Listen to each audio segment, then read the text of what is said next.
সাবেক এমপি ফজলে করিমকে ডিম ছুঁড়ে মারলেন বিক্ষুব্ধরা।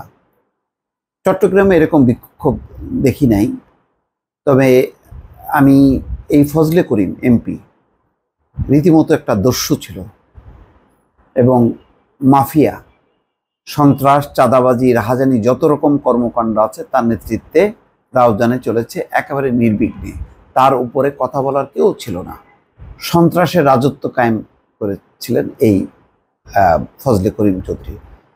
তার নাম বহুবার বেশ শুনেছি। সেখানে একটা নিরীহ ধর্মীয় সংগঠন আছে, মুনিরিয়া যুব তাবলিগ। ওই সংগঠনের বেশ কিছু তরুণ সদস্য দেশে বিদেশে আমার সাথে পরিচিত।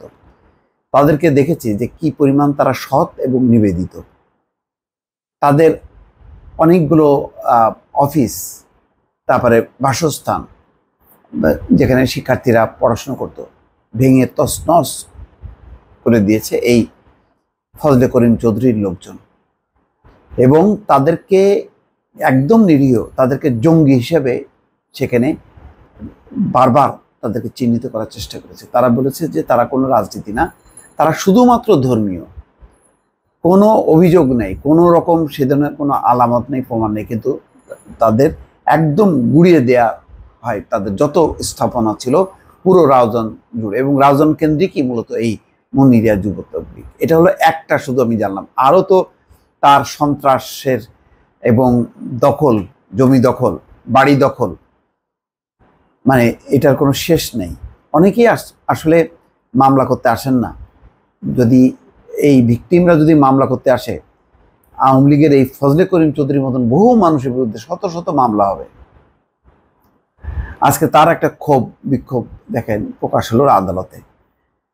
পুলিশের কড়া নিরাপত্তার মধ্যেই রাউজানের সাবেক এমপি ফজলে করিম চৌধুরীকে মারতে তেড়ে গেছেন কিছু যুবক।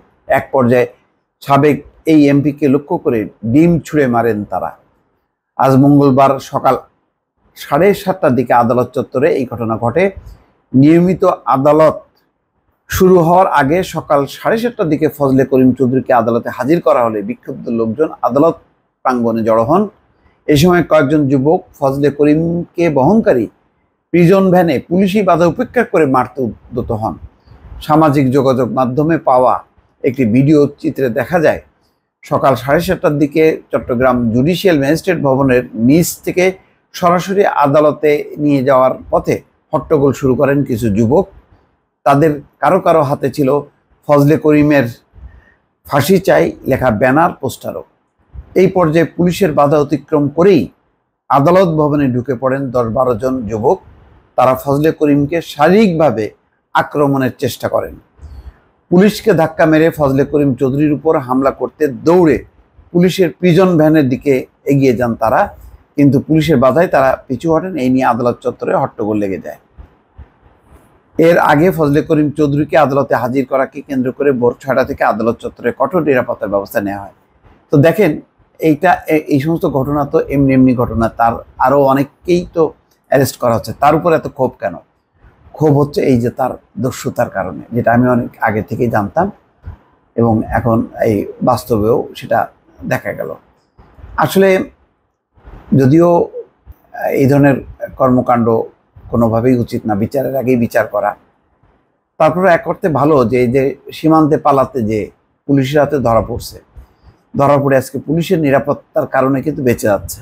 আদালত চত্বরে হালকা কিছু ধাক্কাধাক্কি হয়েছে, ডিম খাইছে বা স্যান্ডেল হয়তো জুতা ছুঁড়ে মারছে, কিন্তু সাধারণভাবে যদি পাবলিক এদেরকে পাইতো, আপনি চিন্তা করেন তাহলে এদের অবস্থা কি দাঁড়াতো।